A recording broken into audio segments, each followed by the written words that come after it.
तो फिर भेदभाव आप कह रहे हैं कि भेदभाव हो रहा है। तो जवानों के साथ ही भेदभाव, जो सरहद पर लड़ाई लड़ रहे हैं जवानों के लिए तो लोग सैल्यूट करते हैं, दूर से देखते हैं कि भाई हमारे जवान आ गए जो जान हथेली पे लेकर लड़ाई लड़ रहे हैं, सर कटाने के लिए भी नहीं सोचते ये। फिर ऐसा सरकार क्यों नहीं सुन रही है? बिल्कुल सही बात है। आपने अभी तक लेटेस्ट एग्जाम्पल आपसे पूछता हूँ, आपने कश्मीर फाइल पिक्चर देखी है?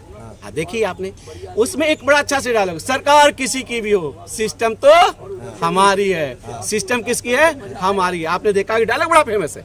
अब सरकार कांग्रेस की हो, सरकार बीजेपी की हो, सर किसी भी पार्टी की हो, लेकिन सिस्टम में बैठे हुए ब्यूरोक्रेट्स ये सिस्टम को यूज करते हैं और सरकार को मजबूर कर देते हैं कि मेरी सुनो। जब 7th पे कमीशन आया तो यही सेना के अधिकारी ने कमीशन का पैसा लेने से मना कर दिया। क्यों? कि उनको पैसा बढ़ा करके नहीं मिला। इस OROP में भी यही हो रहा है, जब तक तुम मुझे बढ़ा के नहीं दोगे मैं तुम्हारा पे कमीशन एक्सेप्ट नहीं करने वाला हूँ, भले जवान को पैसा मिले या ना मिले। आपका कहना अफसरशाही हावी है। अरे भाई अफसरशाही वही चाहिए, तो हम लोग का सिर्फ एक ही कहना है, अभी वही कहना, सरकार किसी के भी हो सिस्टम हमारी है और इसी के खिलाफ हमें आवाज उठाना है। क्या चाहिए? बराबरी। क्या चाहिए? बराबरी। MSP में बराबरी। MSP में बराबरी।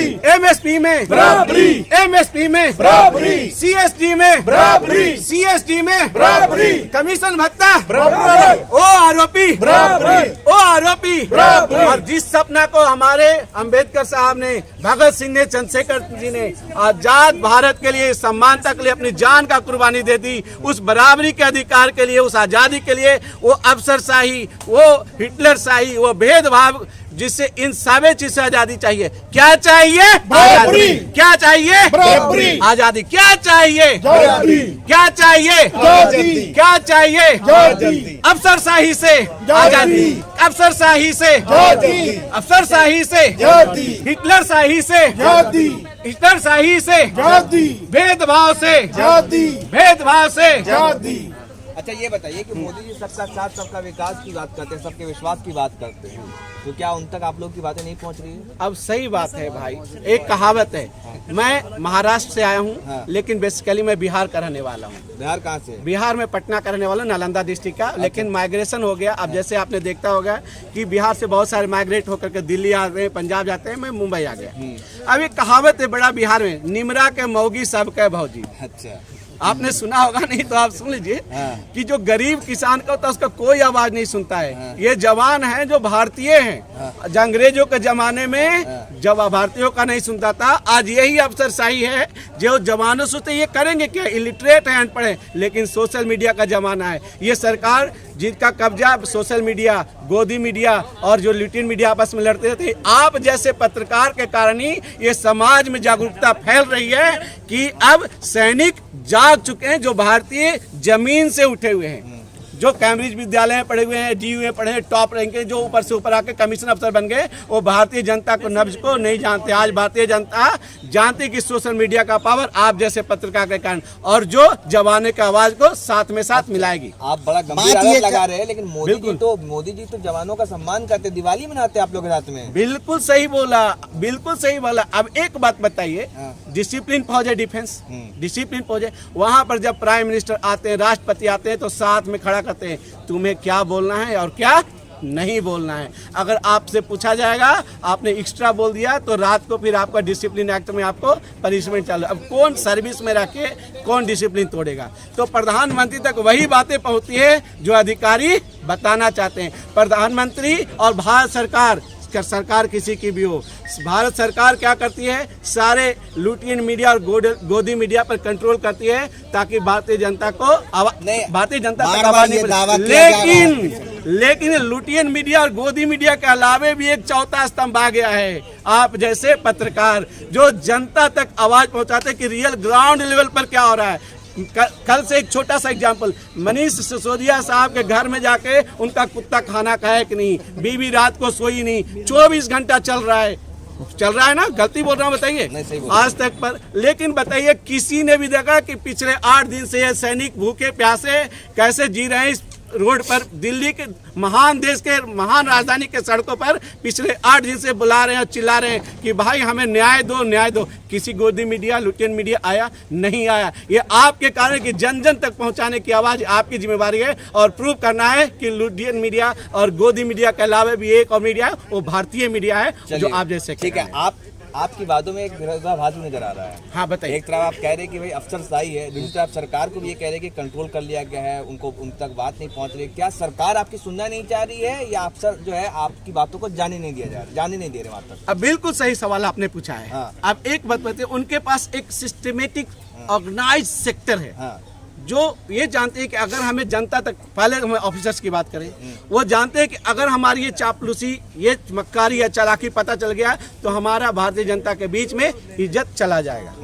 तो जो हम सब खड़े हैं जंतर मंतर पर, पूरे ये जंतर मंतर देखिए, मैं महाराष्ट्र से आया हूँ, president united ex service association Ambernath, वहाँ से आवाज़ वहाँ तक पहुँची। मुझे एसोसिएशन ने हजारों साथियों ने बोला कि आप जाइए, इनका सपोर्ट कीजिए। वहाँ तक गई तो अधिकारी चाहते हैं कि किसी भी कीमत पर इनका आंदोलन ऊपर नहीं आए, और सरकार ये चाहती है कि अगर ये भारतीय जनता को पता चला कि अच्छा सेना में ऐसा भी हो रहा है क्या, तो क्या करेंगे, जनता को बैड इमेज जाएगा। जो करंट गवर्नमेंट है वो नहीं चाहती कि हमारे पर किसी प्रकार का आंच, चाहे वो बीजेपी हो या कांग्रेस हो, और इसी प्रकार को वो किसी भी सोशल नेशनल मीडिया को कवरेज करने के लिए नहीं देती है। ये सिर्फ आपका कर्तव्य बनता है, आपका दायित्व बनता है कि इस बात को उठाया जाए कि सैनिक यहाँ 8 दिन से रोड पर सिर्फ भारत में रह के, आजाद भारत में रह के आजादी की मांग करें।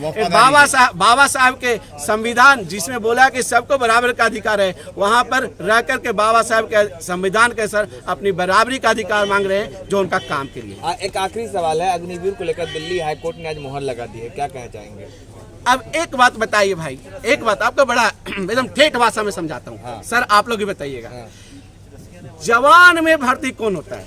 जवान में भर्ती पढ़े, जिसका अगर आपके पिताजी के पास पैसे होते हैं तो आपको हार्वर्ड यूनिवर्सिटी में भेजते हैं।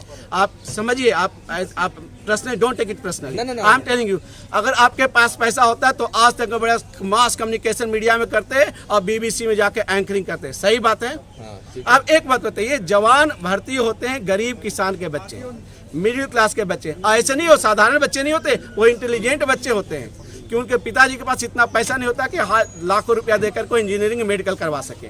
अब ये क्या करते हैं, 20 लाख 25 लाख लड़के के भर्ती लेके आते हैं। अब गरीब किसान को क्या चाहिए? Financial security. अब भाई जैसे बाप गरीब है तो क्या करेगा, भैया मेरा बेटा किसी प्रकार की नौकरी मिल जाए, मेरा घर चले। सही बोल रहा हूँ, गलत बोल रहा हूँ? अब एक बात बताइए, एक किसान के पास 4 बच्चे हैं, अब उसके पास ऑप्शन है अग्निवीर का, स्टेट पुलिस का, बीएसएफ का। बड़ा ध्यान से सुनिए, एक किसान के पास 4 बेटे हैं, चलो 4 बेटे में जो सबसे इंटेलिजेंट बच्चा है उसको अग्निवीर में भेजेगा या बीएसएफ में भेजेगा, स्टेट पुलिस में भेजेगा? वो सबसे पहले वो स्टेट पुलिस में भेजेगा, क्योंकि वहाँ सिक्योरिटी है, ताकि उनको जानता कि भैया एक बार स्टेट पुलिस में घुस गया तो मेरे बच्चे का पेट चलते रहेगा और मेरा घर भी, मेरे बच्ची के शादी होगा, बाकी भाई पढ़ लिख लेंगे। अगर मैं स्टेट पुलिस में नहीं जा गया तो दूसरा ऑप्शन चुनेगा वो बीएसएफ में, तीसरा ऑप्शन चुनेगा सीआरपीएफ में, और चौथा ऑप्शन जो लास्ट वाला बच्चा भैया जो सबसे 3rd क्वालिटी का बेटा होगा, अगर साले तुझे कहीं नहीं हुआ तो एक काम कर, तू अग्निवीर में भर्ती हो जा। बात समझिए, एनालिसिस क्या कर रहा है, यानी कि 3rd जो लास्ट 4th 5th क्वालिटी का मैन पावर है जो अग्निवीर में भर्ती हो। जब टॉप क्वालिटी का man power state police, 2nd quality का मैन पावर सीआरपीएफ बीएसएफ, जहां परमानेंट नौकरी है। ऐसा नहीं कि अग्निवीर में आने के बाद वो फिर सुनिए, ऐसा नहीं कि अग्निवीर में आने के बाद 4 साल के बाद आईएएस अफसर बन जाएगा।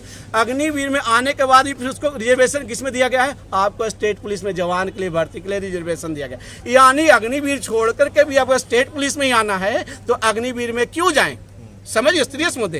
तो ये अग्निवीर में लास्ट क्वालिटी, घटिया क्वालिटी का मैन पावर को गवर्नमेंट ऑफ इंडिया को भर्ती करने के लिए कौन बोल रहा है? ये सजेशन दिया है टॉप ब्यूरोक्रेट्स।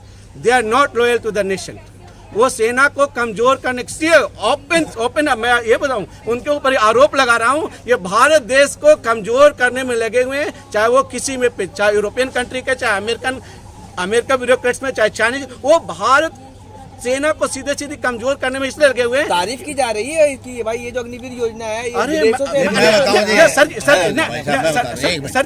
बोल में जाता है, ले लेते हैं आपका भी सर, एक बात, किसान का बेटा, सुनिए, मैं आपको ही एक मिनट पेट के लिए नहीं, सुनिए, भावना एक से। सेकंड देश सर प्रेमी जी मैंने आपने ही सवाल का जवाब फिर दिया। हमारे आपने क्या भेदभाव बोला? होता है। आपने फर्स्ट क्वालिटी के मैन पावर को किससे भेजेंगे? स्टेट पुलिस से भेजेंगे।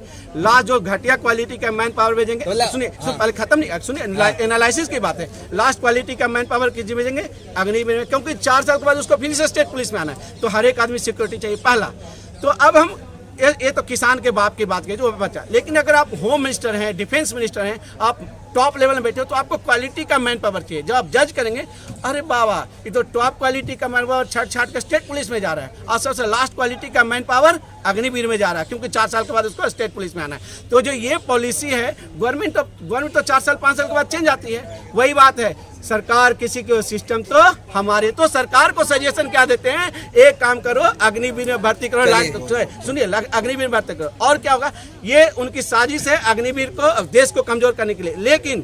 लेकिन यही जो 4 साल में जो सेना को बोलते हैं कि जवानों को पेंशन मत दो, वही अपने V K Singh, general V K Singh 1 साल के लिए सरकार के खिलाफ 1 साल के लिए कोर्ट में पहुंच गया। तो अपने लिए अलग, और देश के जो जवान, देश बोले नहीं, गरीब किसान के बच्चे, यानी मिडिल क्लास और लोअर मिडिल क्लास के जो ऐसे बच्चे जो इंटेलिजेंट बच्चे हैं, उसके बाप माई के पास पैसे नहीं है कि अपने बच्चे को पढ़ा सके, उस बच्चे को, उस गरीब के किसान को शोषण कर रहे हैं, और देश को कमजोर करने का साजिश है ये टॉप ब्यूरोक्रेट्स का। चलिए बहुत बहुत शुक्रिया। तो ये देख सकते हैं कि एक गंभीर